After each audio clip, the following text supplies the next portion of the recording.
How to recover Telegram account. Hey everyone, this is Nana from Create Login and Delete, and let's begin. Search for Telegram support in your browser and now tap on the first suggestion shown. Here, as you will find, there are empty dialog boxes. So first and foremost, you have to describe your problem. Here I am just writing some random thing, but you have to write that you have been logged out or you have been banned or you would like to recover your account. By doing that, now you have to add your username and your last login location. Let me speed this process for you.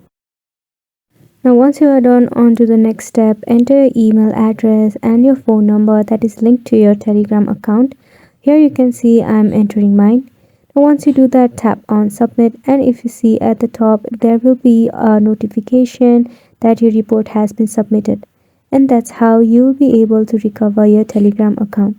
That's pretty much it for this video as well. Thank you so much for watching.